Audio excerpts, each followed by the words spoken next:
Hello, everybody. How's everybody doing? Getting my brushes. Get your materials out. This is just me.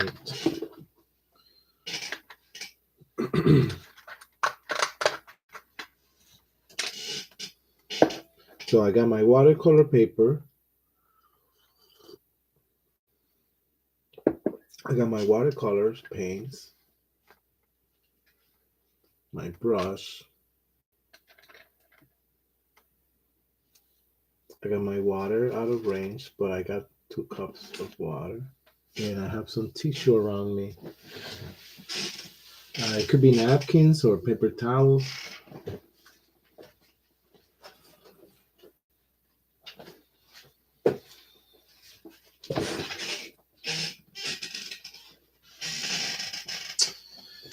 And I'm excited. Today um, we're going to do a painting, um, and we're going to use also some pen. So in this video, any regular pen, it could be something like a big, the regular pen you see or you have around. Let me see if putting more like the camera gives you to the fact of like having to focus so frequently. Um, yeah, and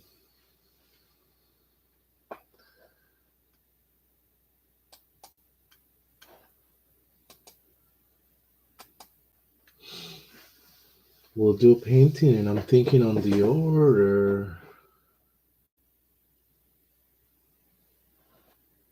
of these.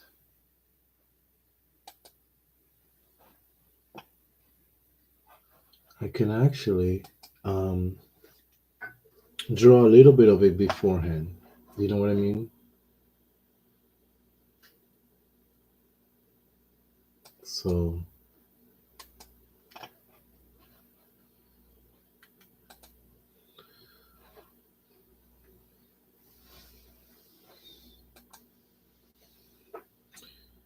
we could always paint, and then I'm going to teach you how you can kind of outline or illustrate parts of it with the pen without worrying of being too perfect. That's not the point when we paint using a pen to outline or use for a drawing or ahead of time. We could kind of sketch where things are going to be and go and paint them, kind of like like coloring, kind of.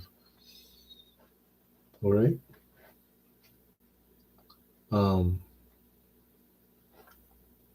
let's see. So let's see what we can do.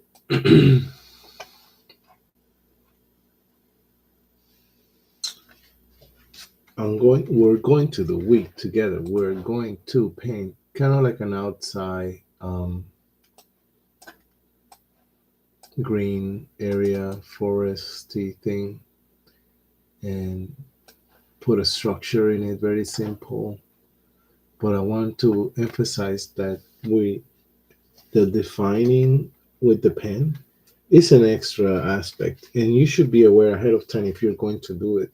So what I mean is, don't take a pen and go back into paintings you already did and maybe outline them all, because when you painted those, you weren't thinking that was going to be the result. So right, you painted them thinking um, once you were done, um, it was going to look like a painting of watercolor. But using the pen, you kind of ahead of time know that you will use it, um, and you paint accordingly. So you're maybe very concerned about outlining um, where the paint ends for your pen, and it becomes a little more graphic work.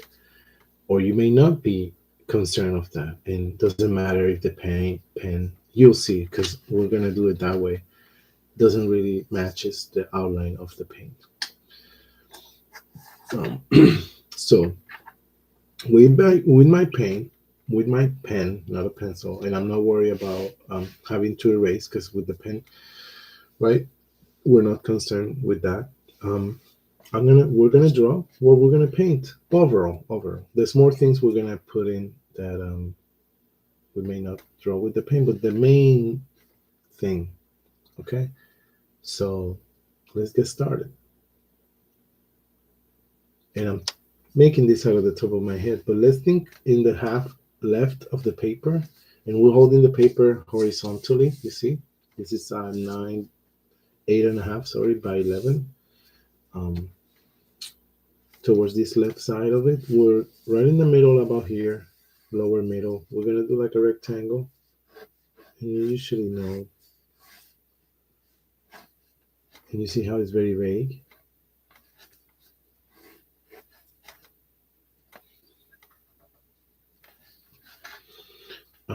And the roof is in an angle.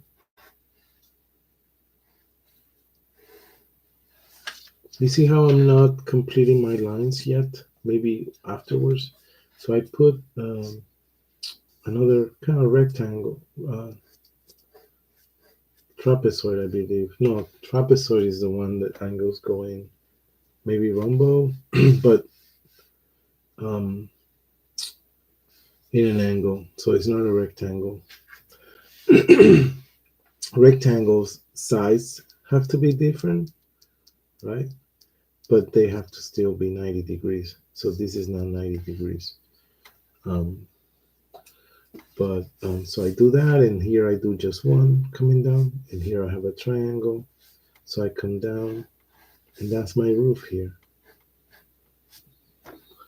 We could put a little door rectangle here,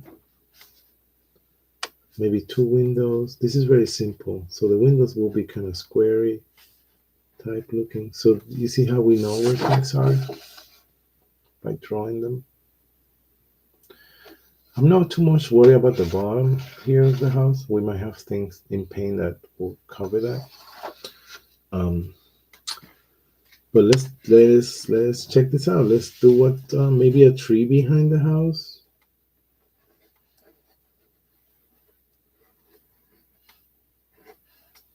You see, I just did a mass. Maybe some pine trees behind the house too. Pine trees are usually kind of like in a triangle shape. Another one maybe here. Another mass here. Going out, going out, going out. Go back down, up. Um, maybe in the distance. You see how this is like a mass of lines. Maybe in the distance there's some mountains that come across. Whoa. So I cut across these trees. That's one mountain. Maybe there's a second one here, bigger.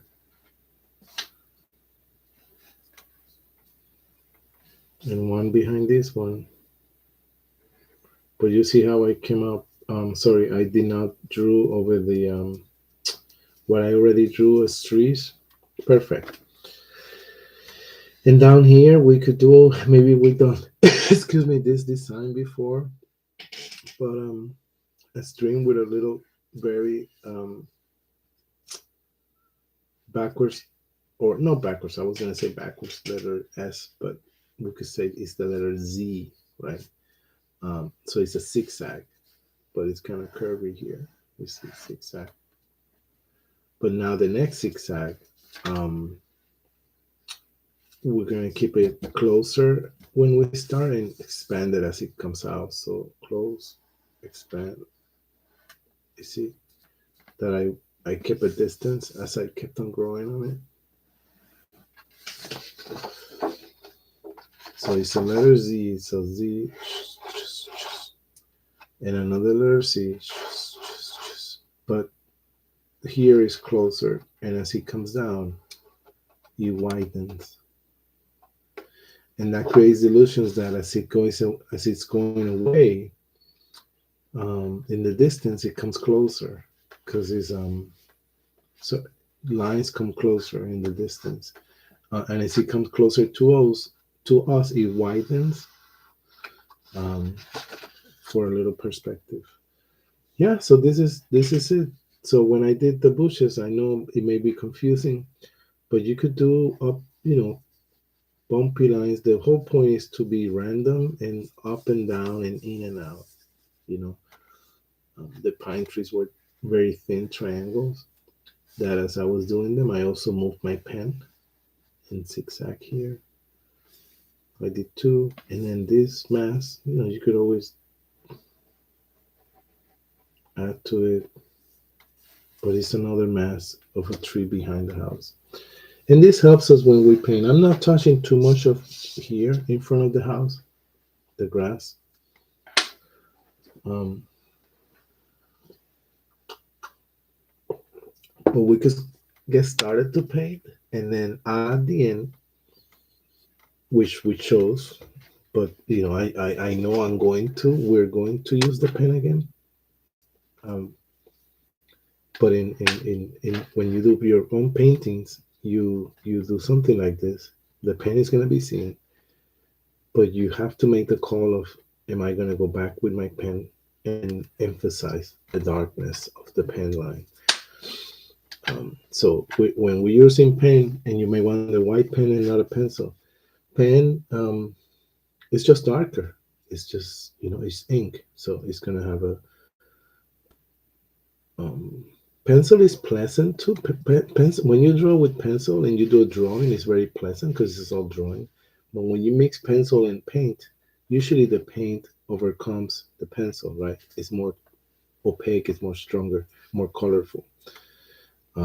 But a pen with paint, um, um, balances out, right? It's just almost like if you were painting when you use ink, because it's so dark.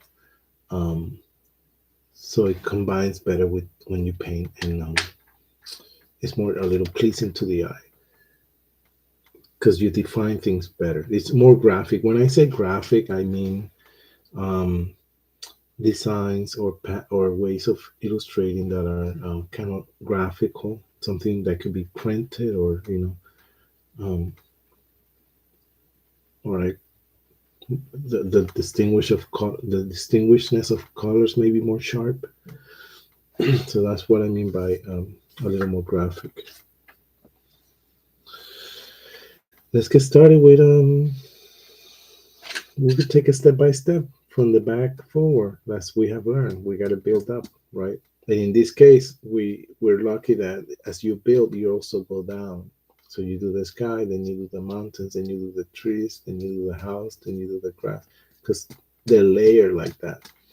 But if there was a tree that were like coming from here in front of the house, it goes layer on top everything else, right? It still follows that order.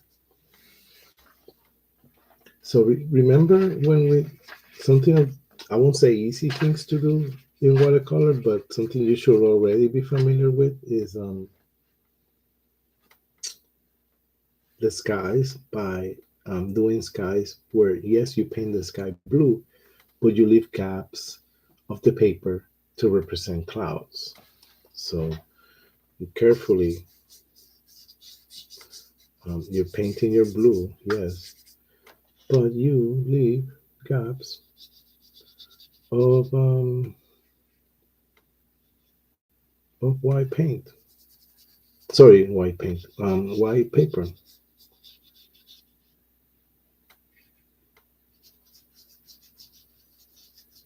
and make sure those chunks of, white kind of make sense among themselves. Like, um, if you ever put a lot of blue, then you have to spread it around. Okay, so you see how I put a lot of blue in here.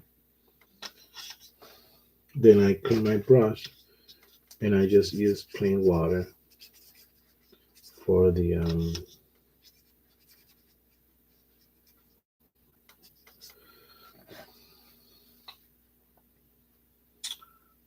for the to spread out that blue. Maybe we need a little more blue here.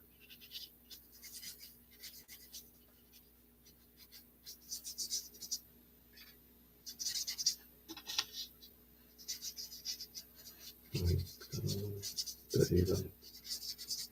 So now, basically, what we're saying with this is anything you see white are clouds. If you think there's too much uh, white or clouds, which I think is okay, but I'm gonna get rid of this part, this one here. There you go. Um, and the fact that the blue is sometimes dark, sometimes light, right? Helps with the variety of intensity within the clouds. So yes, they're white, but they're like more transparent sometimes. So when they're transparent sometimes, then the blue is lighter. You know, um, that's all it means.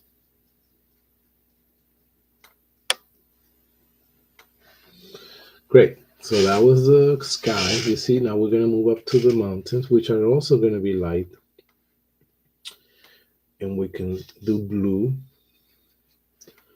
but more of a patch of blue. Not patch like painting the whole entire thing.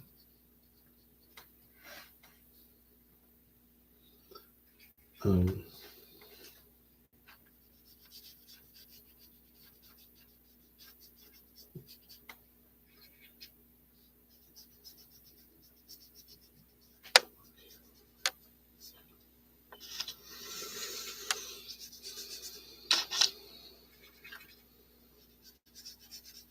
see,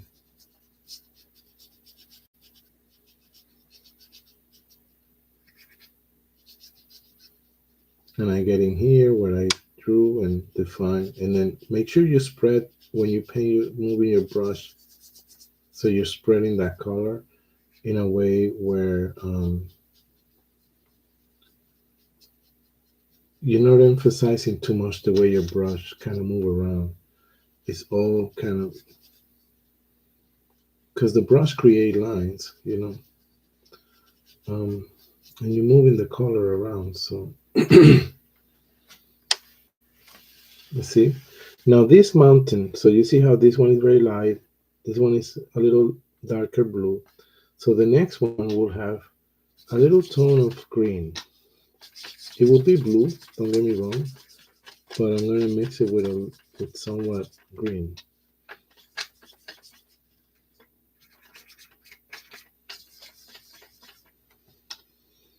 Okay.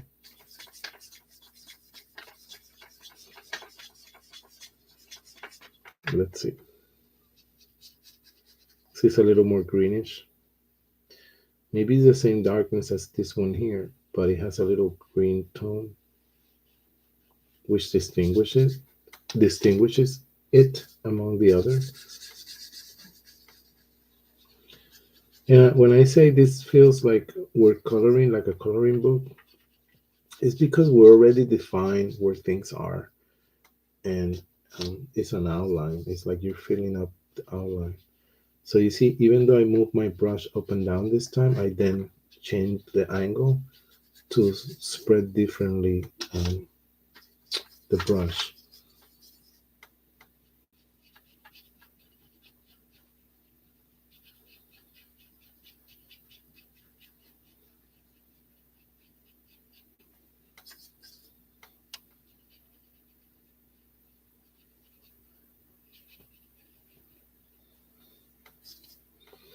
There's a gap over here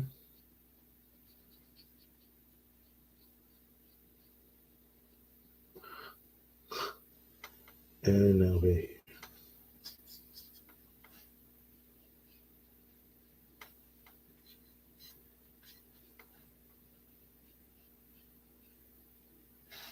Maybe I could put a little bit over here.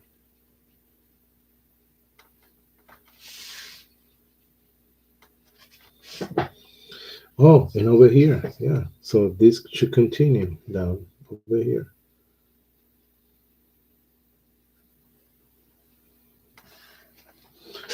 Perfect. You see how it's kind of like, yeah, filling up what we've done. So this is what we're gonna do when we have these masses like this, and the grass too for the green. But we could do the house and this stuff later, but the house should be on top of this green. So let's do the green of the um, different masses. So this, what I'm gonna say is, this is a green, right? This is a green. This is a green. This is a green. That's gonna be the same, and this is a different green. So one, two, three, four different greens. Um, but I say that because it's gonna be, all of them are gonna be a different green, but mainly, but very light. Okay, very light because we're gonna build on them. Meaning, when we paint this mass of all these bushes and trees together green, and it's going to be a light green, then later I could go back and define some areas with other tones of green. So maybe I'll distinguish this from this one, and define a tree in here. But it will be a color on top of a lighter color. So when you work lightly, also you could build upon. Right now in these mountains, if we wish to, we're not going to.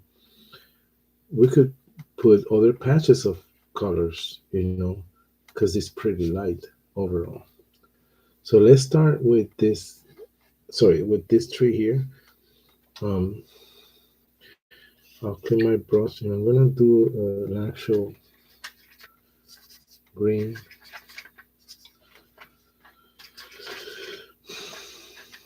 So I have the blue. Clean my brush because I don't want to dirty too much the yellow by grabbing. Wow.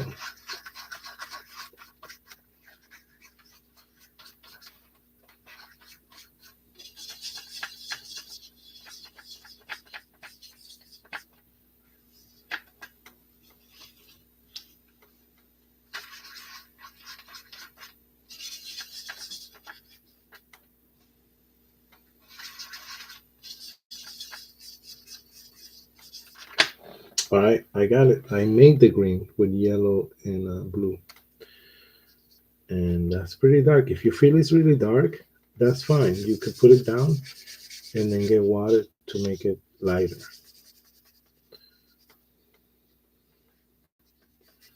But you see how overall it's going to be a light green that later we could define more if we wish to.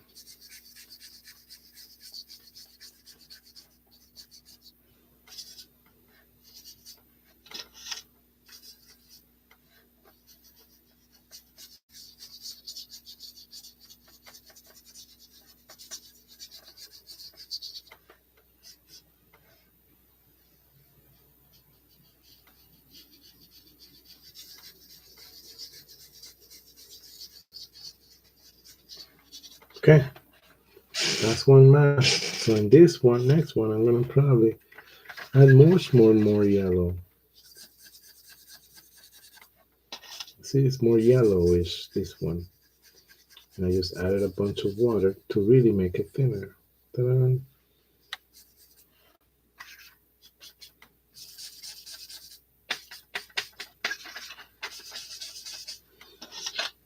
Add water, spread it.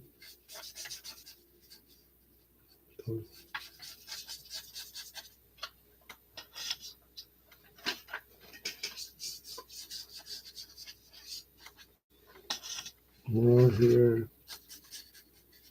It's almost yellow, but you get the idea. So now this mass is, you see, it's another green. It's green too, but it's more yellowish because I grab a lot of more yellow.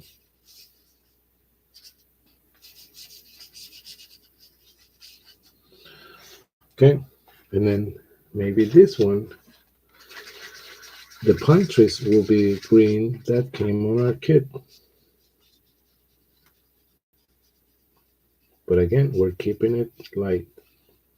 And we already have learned of the fact that um, when you paint something, or even when you shade something in the drawing, you want to add in the process um, different tones, at least two. So you have one in this case for the green, right? We're gonna have green, and if I could make a lighter green or darker green in the same object, it's gonna give it a little more volume, because that actually points out that there's darker areas and lighter areas. You could have three tones instead of two. So then now you have a neutral tone and one that you can darken and one that you can make it lighter. So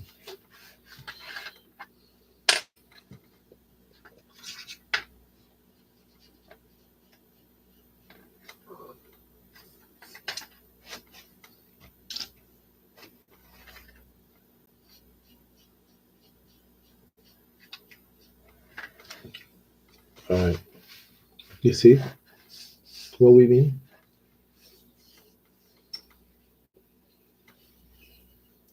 And when we did the clouds, we kind of angled them. I forgot to say it could have been this way or that way, but that makes it a little more dynamic too. So let's tackle the green over here, which could be kind of like the pine trees, just light green like that. That comes in the kit. If you set it down, again, if you set out this green and it becomes too dark, all you have to do is add more water to that area to spread it and make it lighter.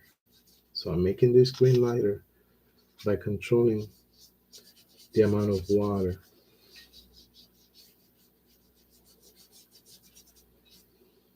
And I don't care um,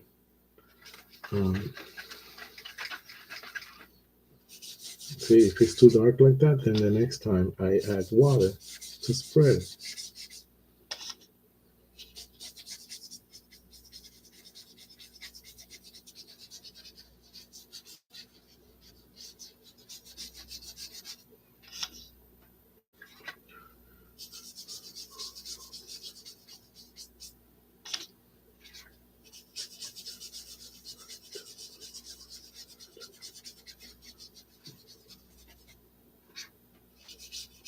You know,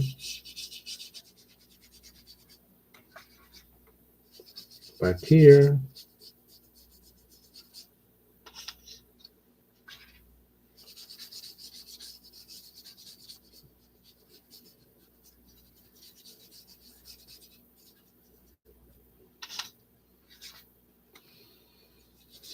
all right, the other side of the stream.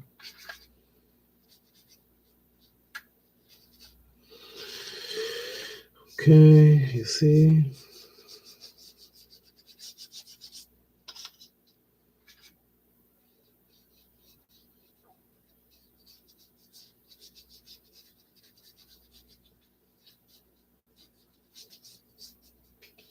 perfect. You see how overall it's very light. Um,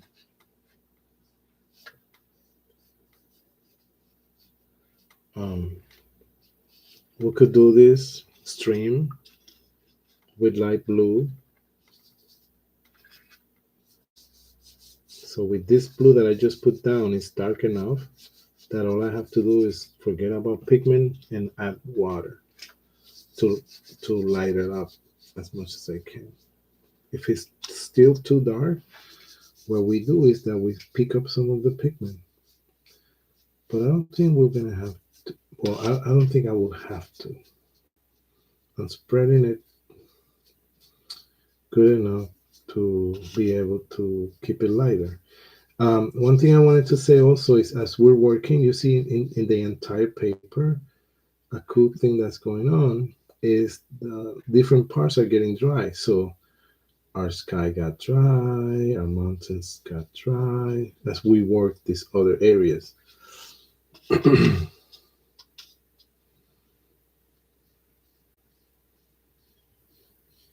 Okay.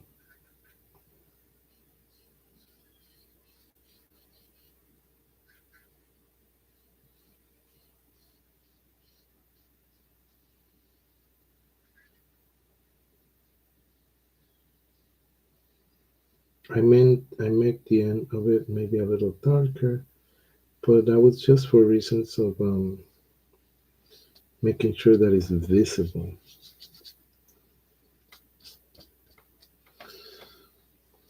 Okay, I keep splashing paint up here. All right. So the reason, yeah, that I left a little bit of more darker blue towards the end here is because I wanted to make sure that we see that. Okay, let's do the house now. But you see, we're gonna go back to anything that's green. We're gonna go back because we're gonna do other patches and areas. Um, and then what we'll do is we'll go back with our pen at the end to go over the entire painting.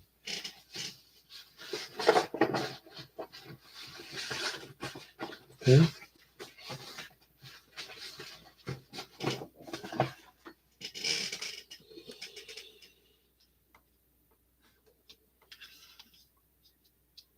But let's tackle the house. So we have brown. If you don't have brown, you can make brown by mixing all the three primary colors. And I have shown you that already in videos. But if you want me, I could show you again. Let's start with light color, yellow. I'm just going to do a little. This is yellow. Let's get our blue. And that's going to make what? Green, right? And now I'm going to add the red. You see how we have green down here? Watch when I add the red. I'm going to be careful with the amount of pigment. It's not always the same amount of pigment of blue, red, and yellow. You may have to put a little less of blue or a little less always of red. But look how we got our brown. So now if I were to paint this here, that means it needs a little more red.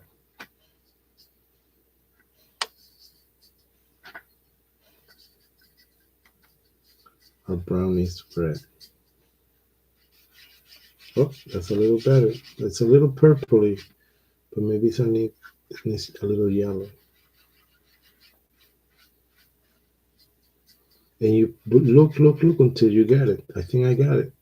You see, you need a yellow, sorry, red and yellow. So now watch. This is brown. Clearly it's brown. So you play around with the pigments. You see, we added red. It became a little purplish, but then I realized, okay, I need to light it up, and we're gonna light it up with yellow. But it's just to show you, you can make brown. I'm gonna say it again with all the three primary colors. So you get red, yellow, blue, three primary colors where all the other colors come from. So red, yellow, and blue makes brown. So then you have red, yellow, blue, and brown that you make. You get the green by mixing yellow and blue, and you get the orange by mixing red and yellow, and you get the purple mixing the red and the blue. So even if you only have yellow, red, and blue, you could make all the other colors. And I do recommend here and there you do practice and make those colors because they're going to come out differently, a different kind of pigment than the ones they already make you. So what I mean by that, the palette here gave me orange, but if I mix my red and my yellow, I'm going to get an orange a little bit different than this one, more likely. So the palette gave me green, but as you can see from what I did for this green, that is different from the one that came, is we mix yellow and blue and come up with this green here. So this green is the while this one is the one that came in the pan. So you get the idea. Okay, so the house with the brown that came is just mainly for the roof. So it's going to be a little darker. Not darker, just brown.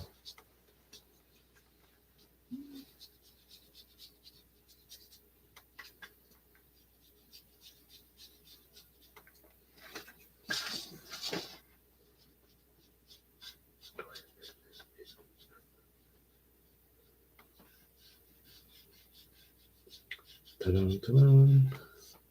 And remember the line that was here?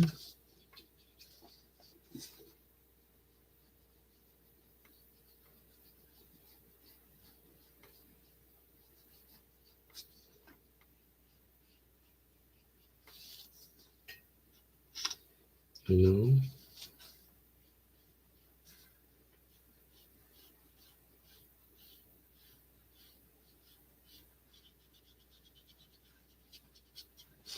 See, we have our roof of brown. It was a kind of darker brown, but it's still light enough that we could add darker. We could even make it darker if we wish. The body of the house is also brown. Sorry, it's gonna have brown, but it's mostly yellow. So it's taking the yellow and darkening it with a little brown. So it becomes this like mustard color.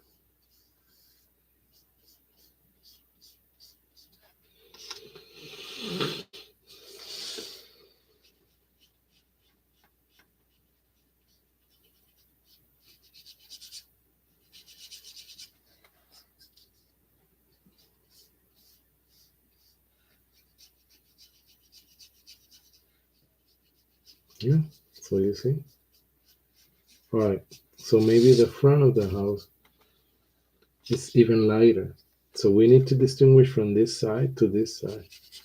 And I'm doing the same thing but much lighter by putting less color and using more water to spread it around.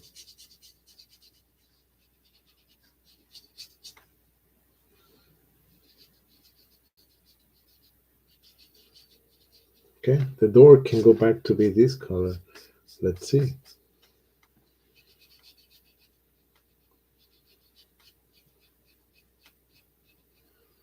Great.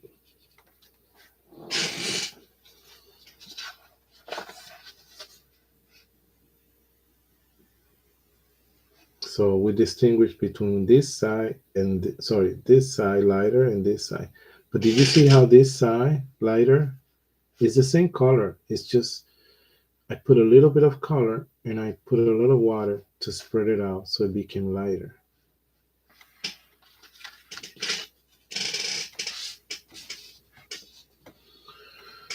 Okay, so now we're going to make, not maybe, we're going to,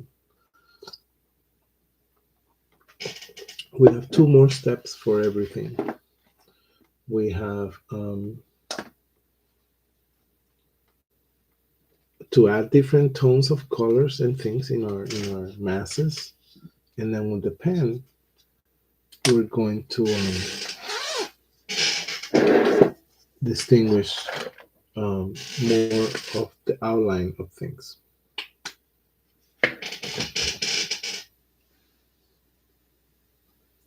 Okay.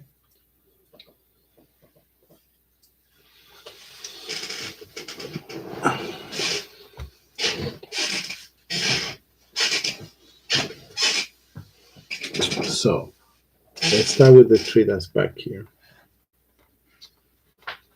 We can take any other green we want. It could be the same green. See, but I'm carrying more color and kind of do areas that are going to be darker.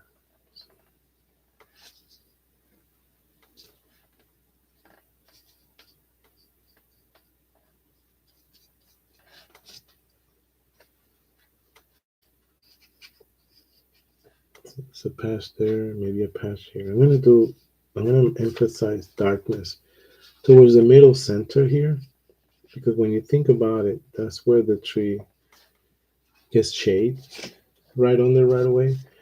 Not much more on the outline, but it's also patches, you see, of green color, and they're random and they connect or don't connect. But you see, there you go. The pines, we're gonna choose one side, maybe the left side, to kind of emphasize a little more darkness on the left side.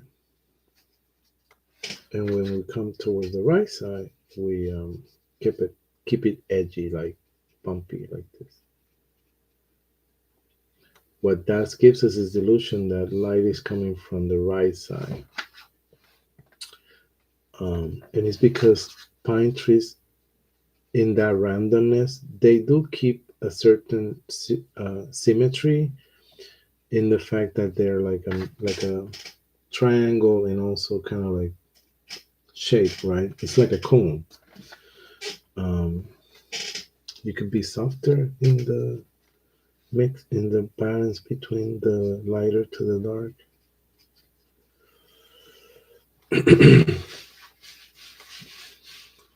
And you could have patches too in other areas here of the pine. Doesn't have, you can mix it around a little also.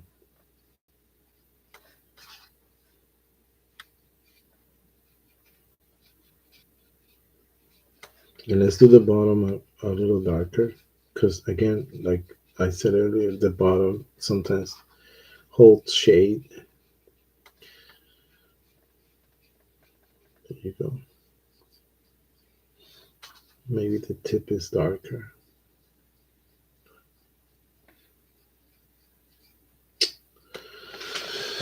Okay.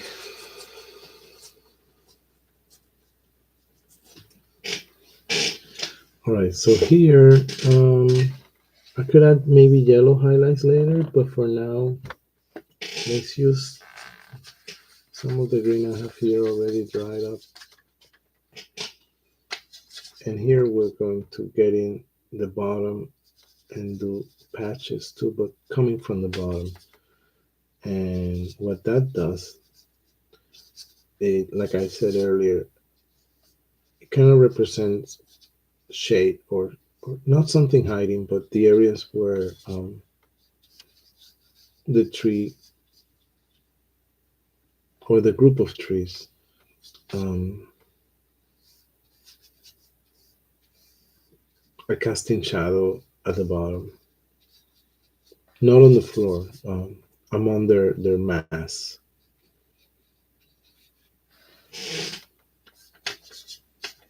This will make even more sense when we add the pen at the end. But you see, so I start with the bottom up, having more darker green at the bottom coming up. Um, and don't forget that you still have to um,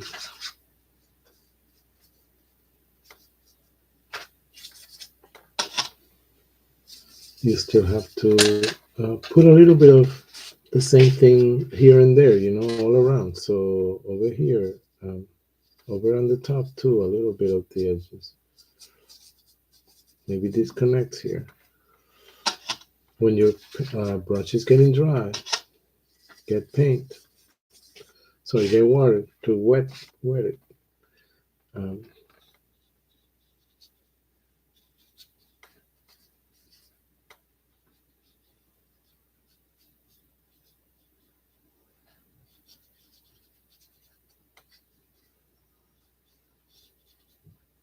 and rubbing even darker green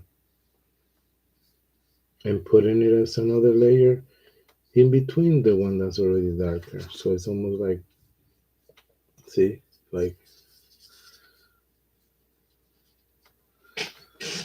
so basically what I'm saying is we did this masses, right? Here of a darker green. And I went back with even darker and got kind of like in the middle of it with a little bit of blue, but I gave it space Um,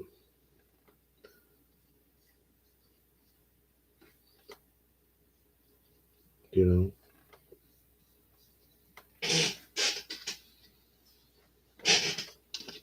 maybe there could be a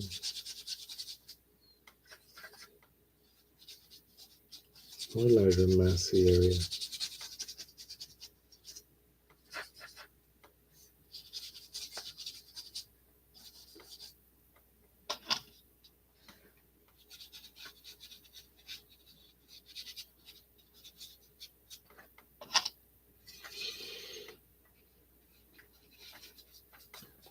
Okay, awesome. So I'm gonna make down here behind the house um, the same match of like I'm gonna try to bring back that yellow here. Let's see if I can. It's gonna be a little different, but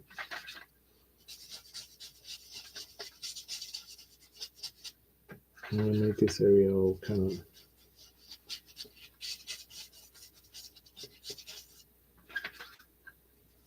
yellowish. And I'm gonna wait it to dry. In the meantime, which I forgot, we could with the same green, yeah, same green that's kind of bluish here, not to waste it.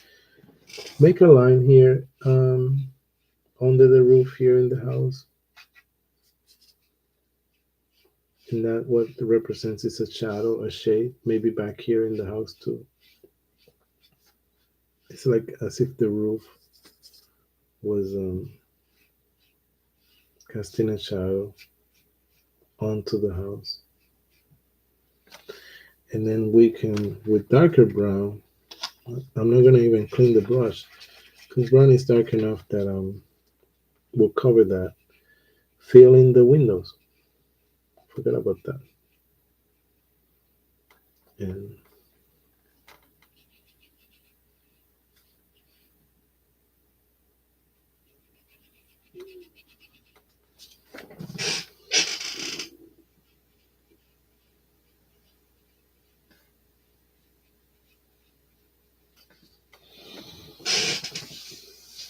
all right, maybe give the top and right side of the doorway a little edge too. Okay. So over here, now that I have brown, I'm gonna make a line, kind of like the trunk of the tree that's behind the house. That's what it represents. It's very wet, so that's what's behind the house, the trunk of the tree behind the house. Great. So clean my brush, grab my blue, and make some lines that are a little tiny, not too much, okay? Just a little bit darker than the blue we have already established. And the lines are going to follow that zigzag. So this one comes here, zigzag.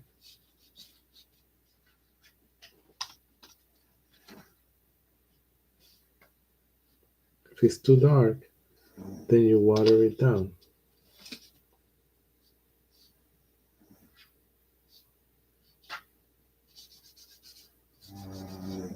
Okay? It's like this, like this. Now the zigzag going towards this way. You're defining more the water route. Basically, it's moving in zigzag ways. So you want to represent that and keep it like that. So going down, going down, going down.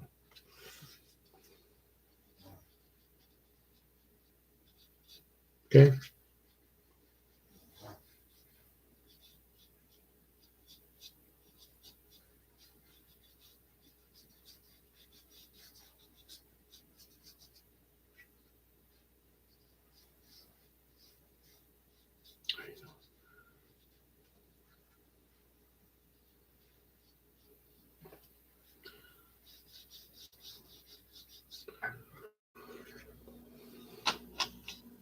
The water makes colors thinner or lighter, but it also helps the paint flow. Okay, so sometimes you gotta grab water.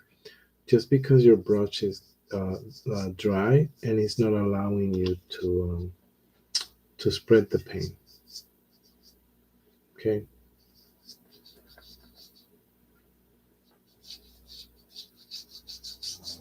All right. So you see how the river got a little more interesting just because we made more lines that are a little darker. Um, Follow that same pattern as if it's representing the the water just flowing. You get the idea? Maybe this is too dark here, so I'll spread it in. Maybe I need more blue here in this corner to define it. You see? Okay. Right. All right. So now we may tackle a little bit of green in the grass in front of us here, and then we'll do the pen. And yeah, I can splash in color, but I'm wiping it out before it dries up. It makes the painting, I guess, a little interesting in a way. Um, let's see. Um, all right, so for the grass, this is light green. Right. We're gonna do a little darker green, and we're gonna use our brush a little dry. So watch. We're gonna take darker green, right? Darker green.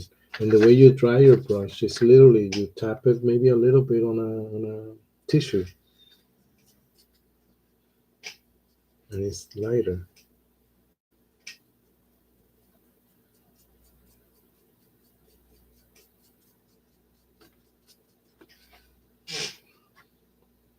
Okay. You play around with that dryness makes the brush look like that, like the paper kind of gives it a little friction kind of look. Um,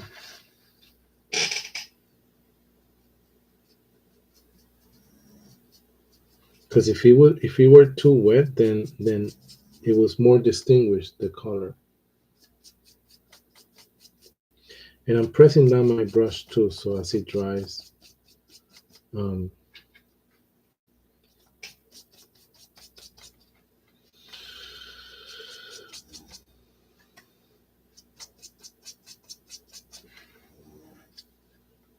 and we can just go up to like not up to the house, maybe close to it, and stop.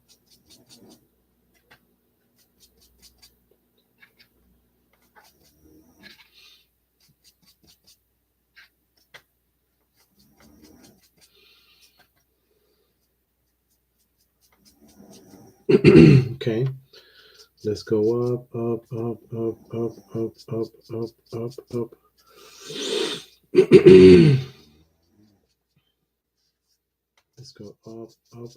go up, up to the point of getting kind of close to the house. But yeah, try get some painting. I'm not grabbing too much water, although the paint is a little wet, because I want that dried effect on my grass. But soon I'm gonna have to grab some water because it's getting really dry. Yep, and I tap it on my tissue to get the excess. And that means that I do get pigment, but not um,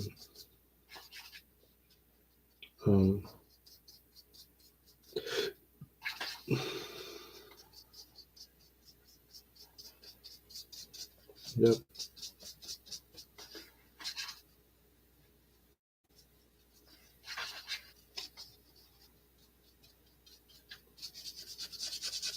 And this is what we're gonna do as we get really close to the house. I know this. Very careful with your brush, but as we're closer to the house, then we take our paint. It's dry still. The brush is kind of mostly dry, and we kind of rub it off. And I'm going to show you what that does. It's still dry. It creates that effect.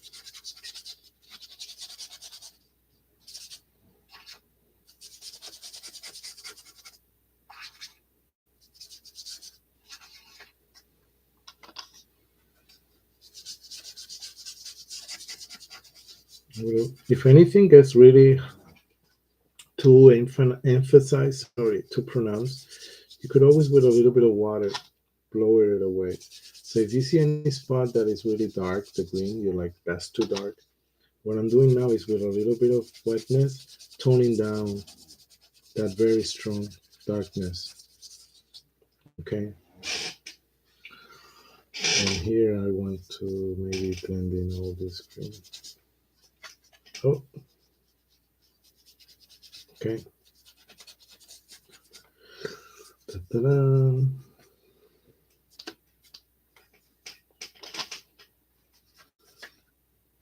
I just don't want to see too much of the white paper. Okay.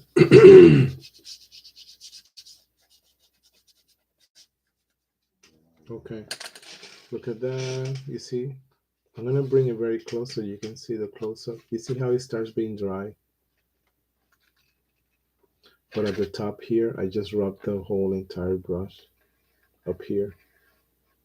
So the lines are not defined as grass, but down here they're mostly defined as that. And then with a little bit of water, I pass my brush around any spot.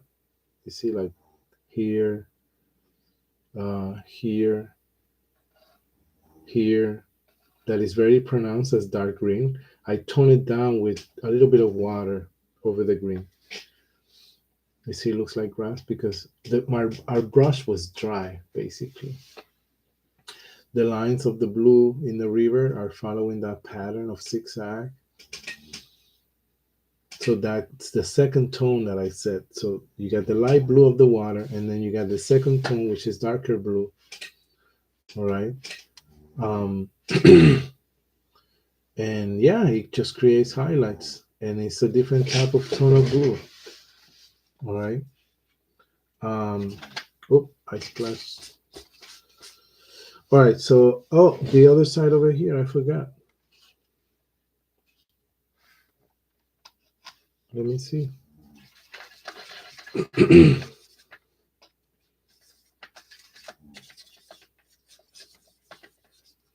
Let's do it.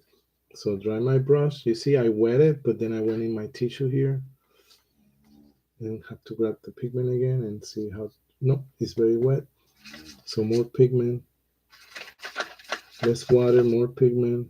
Dry it on the tissue, and here we go.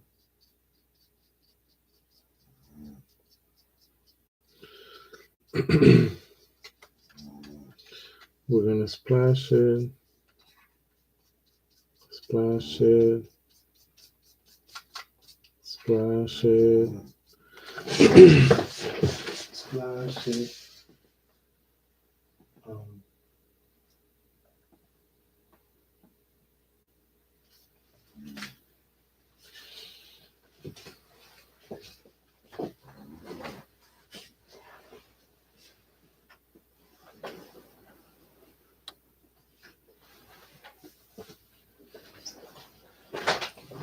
more green.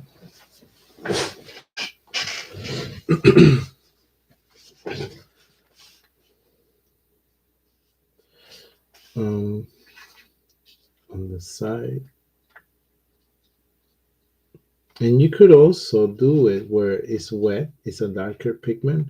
You make these little lines, you wait them to dry, and then after drying, you have to be after dry. You take a brush with a little bit of water and kind of soften those lines, if that makes sense. So instead of using the brush dry, you make the little lines of the grass darker, distinguish them, wait for it to dry, and then with a damp brush, not too wet, you pass it around and that softens and blends everything in. So I'm gonna, this is still wet, but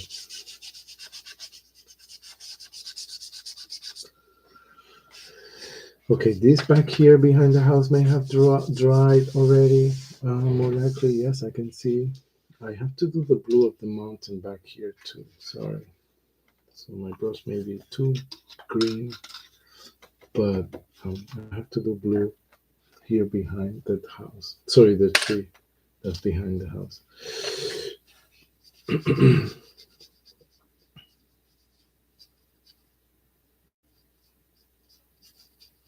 We have to paint this blue and not put the sky. Okay. So now let's use our pen.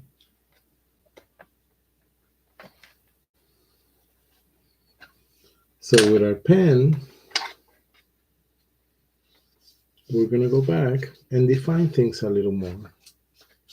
Okay, especially in the trees. So this tree back here that's behind the house, we're going to define one side of the things on the trunk. Sorry, just one side. When it comes to the outline, I'm going to go over the outline again, a little darker. So what that does, it gives a little more body to the tree.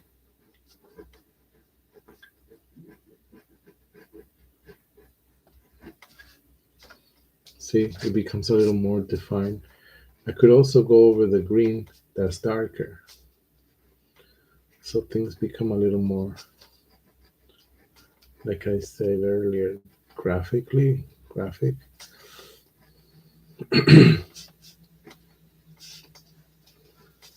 um, Pine trees, same thing. You see, it's a little organic and edgy. We do the outline. But you can also see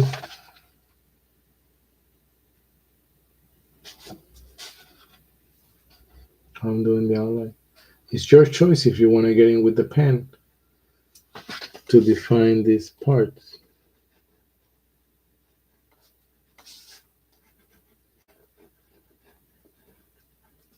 That we define with the color.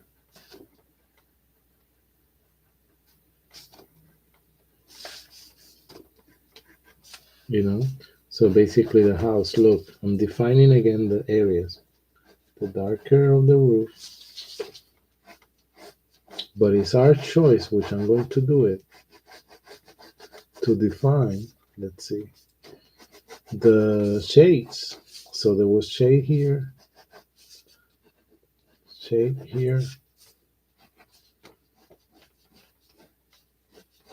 a patch of shading here, the windows, and the windows outline.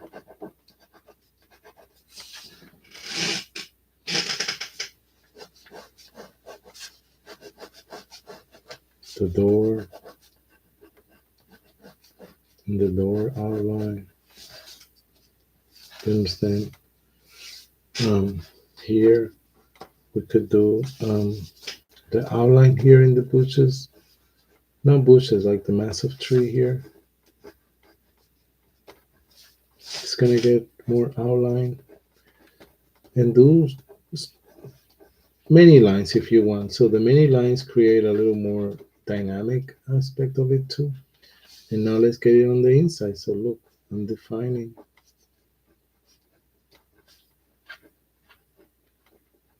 Where all the other green with it. It's random, but the randomness is what we want.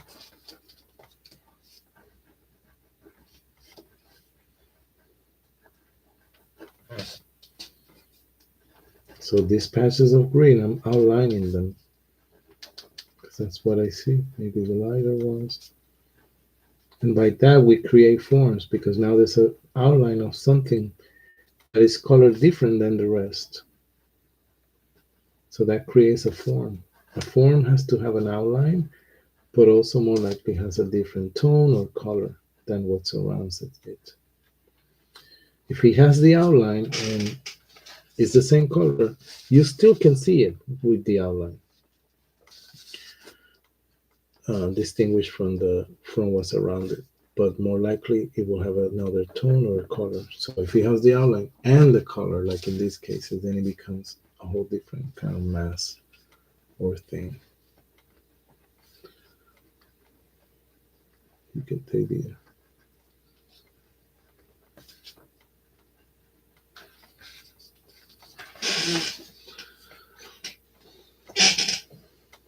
and you can make branches if you wish, little branches. But I'm going to define a little bit more the stream. It's already defined and distinguished by the color blue against the green of the graph. But now define it a little more makes it more clear. Here I'm going to be intermittent with my line because there's grass in front of it. And it's your choice if you want. I'm going to be really careful with these lines. So I'm not going to make them too dark. But it's your choice if you want to put lines in the water.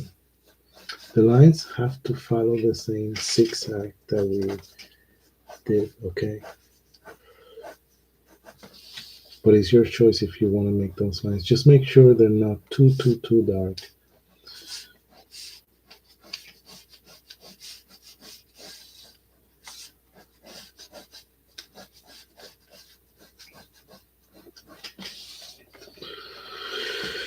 Okay.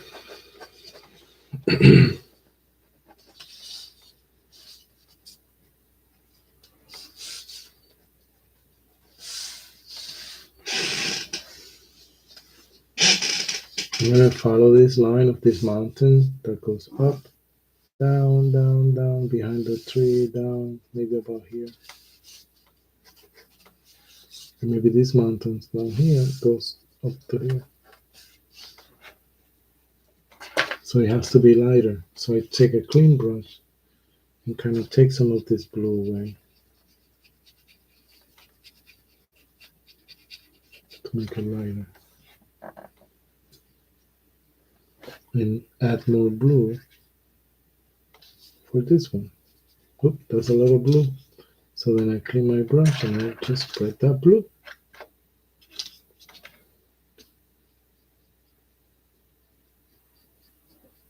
Down. But I wanted to distinguish this one from this one. Okay. But you see how, oh, back here. So we let this dry and then we add green. I know what we were missing was the green patches. We're missing the green patches.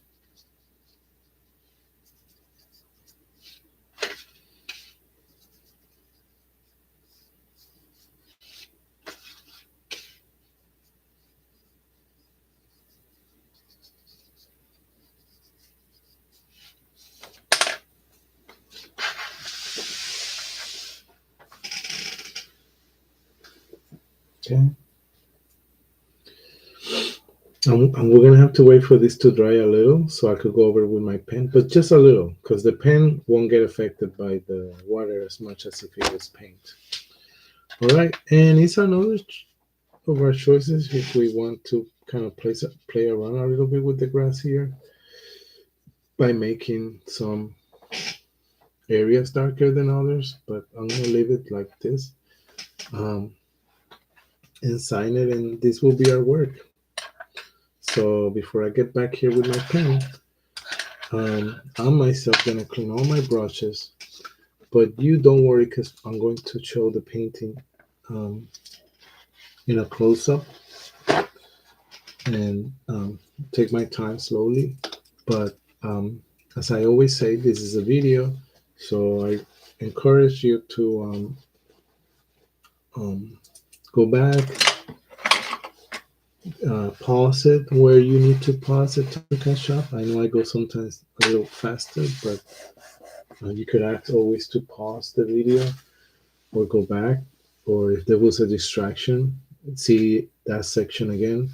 Um, and then on your own time, get the link and watch the video and maybe do another painting where you add something else, maybe a person or something going on. But I just wanted to show you with a pen how could you make, and this is graphic because think about, um, like I said, the form, the different colors become forms, and it's like if you were printing graphically, right? You make a shirt or a poster, and in the old days, not now, but in the old days, you will have to have a different color for each one of these um, forms to create an image. And you can mix them, so you could have put yellow and then a blue to create green, but where the blue doesn't touch the yellow, it's still blue, and you create images like this for posters. So this is just drawing, but it doesn't matter for the pen. So I'm gonna do what I did here. I'm gonna do it over here. So this will be a good example to show closer. So we got the yellow and the green around. So I'm gonna just define where these masses that I randomly did are. I made it edgy at the bottom because that's where the grass is. But yeah, if you don't like this style, that's okay. I understand. I could, like I said, make edgy the bottom here of the house because that's where grass is. And with the pen, it's a little work, but you could make little edgy areas for the grass to define it more. Um, Sign it in this corner here. So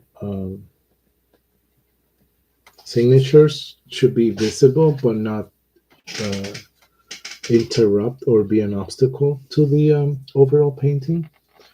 But this is our painting. We're done. What I'm going to do is I'm going to show you closer this section.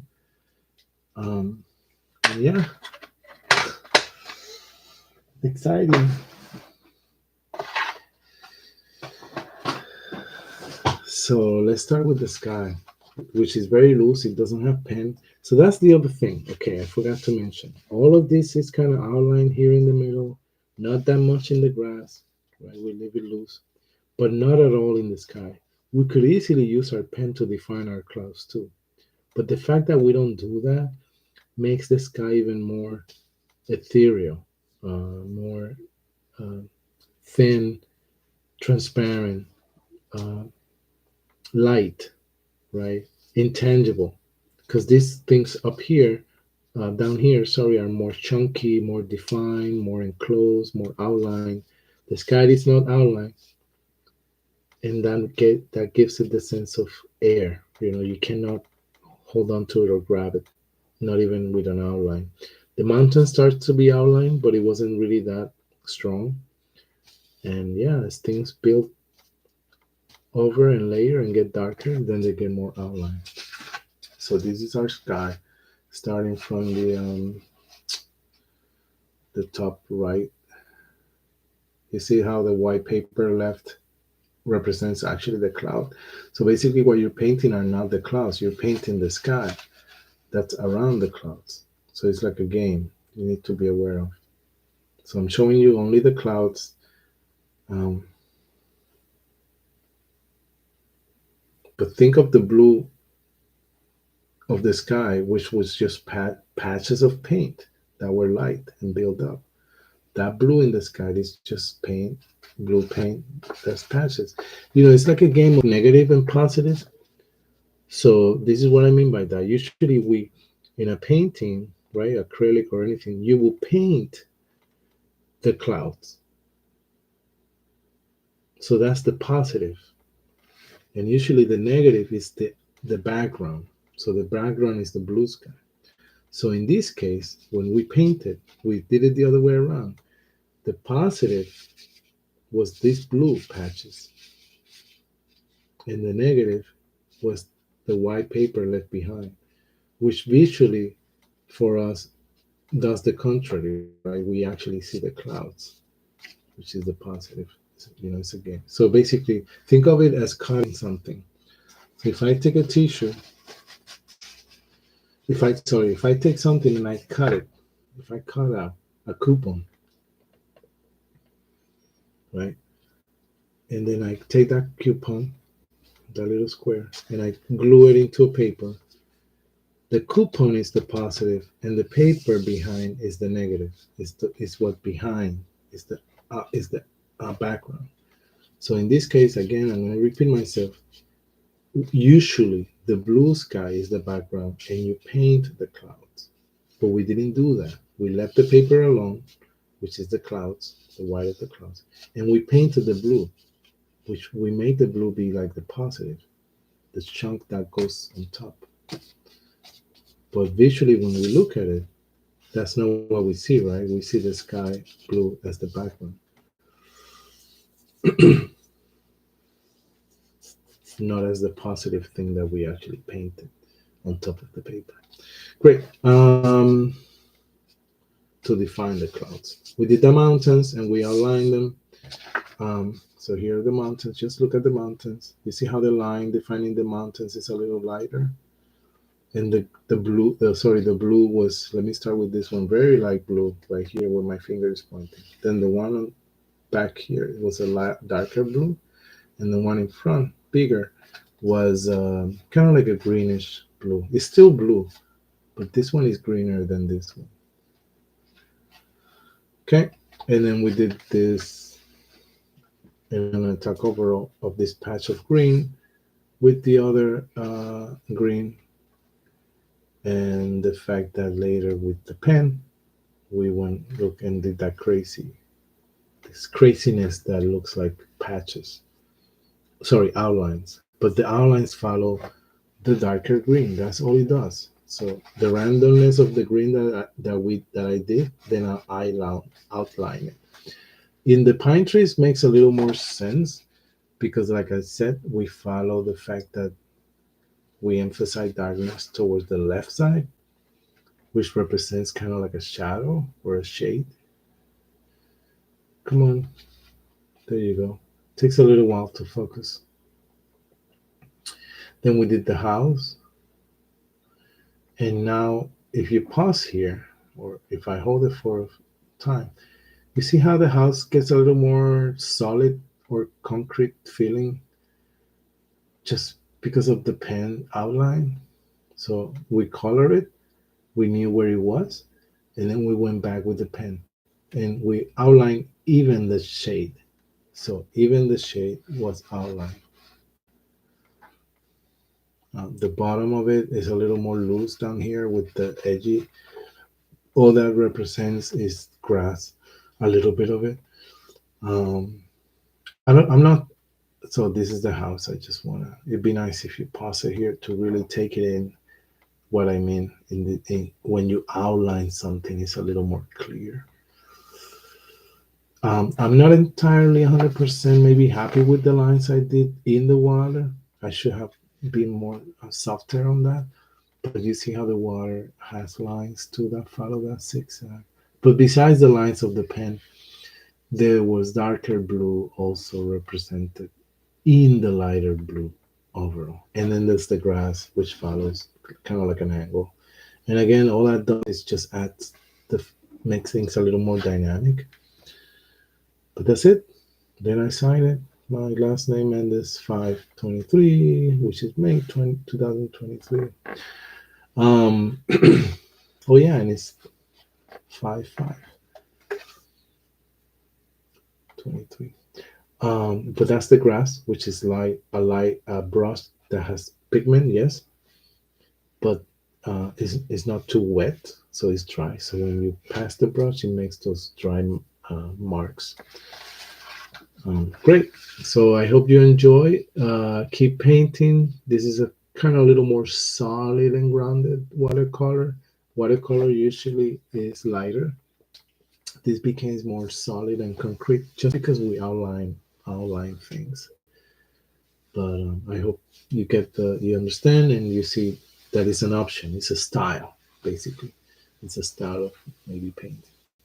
Great. So stay safe And join me for the next painting soon.